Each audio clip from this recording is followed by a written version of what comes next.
Magandang hapon mga kabay. So ayan, meron po akong repair ngayon, Stanley. Galing abroad po ito mga kabay. Bali ang bala nito 6 inches. Ayan. Ayaw po gumana mga kabay. Ayan, nakasaksak po yan. Minsan, sabi ng customer, minsan gagana, minsan hindi. Hindi ko sana tatanggapin mga kabay dahil wala naman kaming piyesa na nito. Dahil galing abroad po ito. Ayan. So, pero nakiusap po yung customer na baka sakali daw, baka wiring lang o carbon. So, titingnan natin mga kabay. Na-tester ko na po tong cord niya, okay po, wala pong problema. So, pati carbon brush mga kabay, okay din. So, dito tayo mag-ano sa switch. Baka doon po ang problema. So, tara mga kabay, samahan nyo po ako. So, ayan mga kabay, nabuksan ko na po. So, tatanggalin po natin yung switch. Ayan.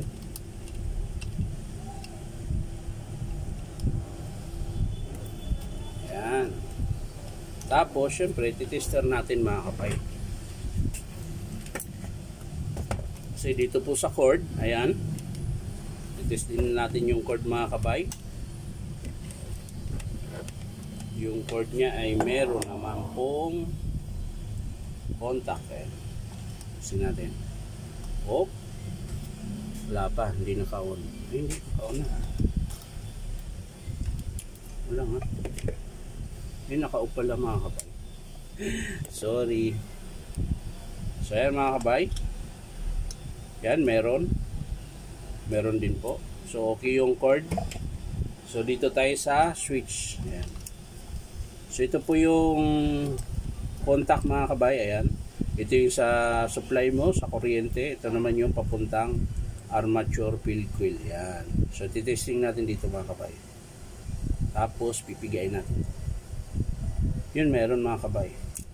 So, sa kabila, meron din. So, naglulus lang siguro to mga kabay. Naglulus na. Yan. Yan o, meron. Yun, meron din. Bakit ay gumana? Saksak natin. Isaksak. Isaksak.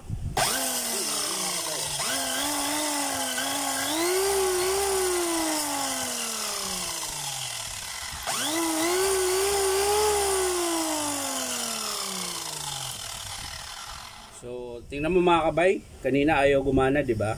So tama yung sabi ng customer, minsan gagana, minsan hindi. So ayan, ulit natin.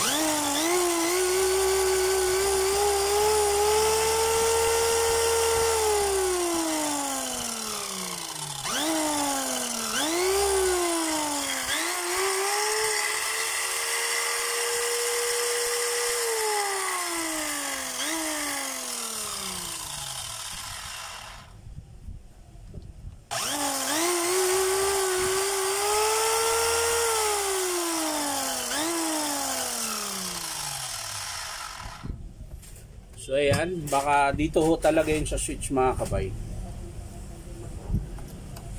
Kasi minsan gagana, minsan hindi. So ang gagawin natin mga kabay, pipili tayo dito sa mas malakas pa yung contact mga kabay. Ito.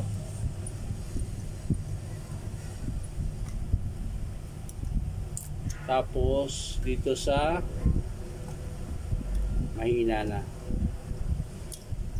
So ito yung kabila mga kabay, ano, pawala-wala. So minsan meron, minsan hindi. So ito ang gagawin natin mga kabay. Ire-recta natin. Alam mga kabay. So ayan mga kabay. Bali yung ito, mas maganda pa yung linya nito, hindi pa siya pawala-wala. Itong linya to. So okay lang yan. Mag-re-recta natin yung kabila. Ito po. Itong kabilang linya. So, ang gagawin natin yan mga kabay, ang on-off na lang natin dito. Yun. Tapos yung kabila mga kabay, hihinang na lang natin to. Yung galing ng yung supply mo ng kuryente, tsaka yung sa papuntang field coil armature. Yan. Hihinang na lang natin dito mga kabay. So, titingnan natin kung paputol-putol pa rin ba ang andar niya. So, tara mga kabay. So yan mga kabay, hininang ko na lang po, nakarekta na yung kabila, ayan.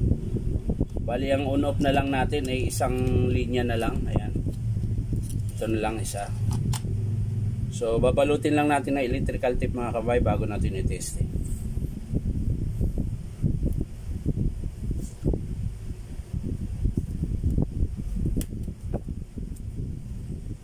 Balutin mo ako sa iwaga ng iyong pagmamahal.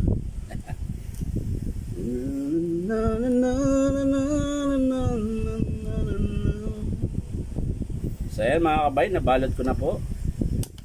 So iayos na natin yung wire mga kabay. Ayan. Tapos syempre yung lock nung tornilyo. Ay tornilyo, switch pala. Ay tornilyo. So ayan mga kabay.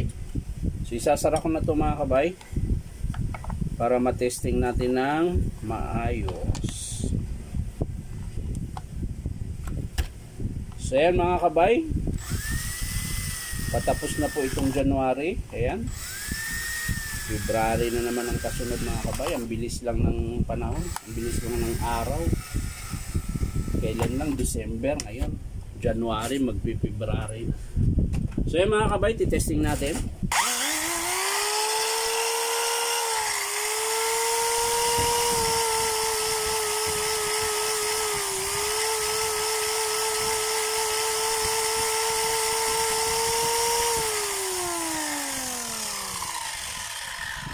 So ayan mga kabay, okay na po siya, hindi na siya namamatay-matay.